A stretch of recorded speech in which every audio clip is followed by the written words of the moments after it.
Today we're going to look at the split squat, which is a single leg knee dominant pattern of movement. We focus on single leg work because we walk, we run one leg at a time. Every client who comes in here is tested on this exercise. Today my client Lisa is going to help us by demonstrating the baseline for this exercise. She's going to bring her right leg forward, her left knee is on the pad. She wants to make sure she's driving through the heel of the front foot. I'm watching her back as she comes up and lowers with control. That would be an acceptable baseline.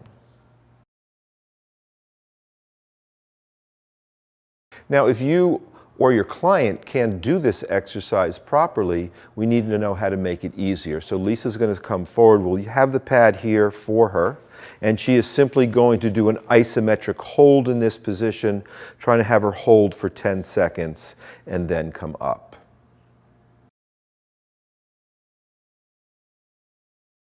Now, if you were unable to do the first regression or modification on this exercise, you could take it back one more step by doing an assisted split squat. You would set up the same way. You would use this bar to help pull yourself up. So Lisa's just going to step in. She's going to go down into the bottom position. And with her hands on the bar, she now has support as she raises and lowers.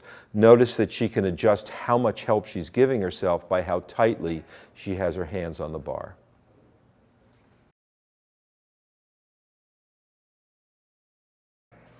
So once you've achieved mastery of the regular split squat, the first progression would be a goblet split squat. You can use either a kettlebell or a dumbbell. In this demonstration, we use the dumbbell because you can see that I'm placing the dumbbell with one portion of the bell above my sternum, one below. If my back rounds during the exercise, the weight will come off of my chest, which will give me immediate feedback that I'm rounding my back. So Lisa's going to step in. She's going to start from the ground up. I'm going to hand off the dumbbell to her. She's going to hold it, and she's simply going to come up. Again, no movement in the back, so I'm fine with this. That's a perfectly good progression. So the final progression for this exercise would be a suitcase style hold where you have a dumbbell in each hand. You no longer get the feedback from the dumbbell if you're rounding your back. So you want to make sure that you've mastered the goblet split squat before you go into the suitcase. So I'm going to just hand these off to Lisa in the bottom position. She's going to hold one by each side.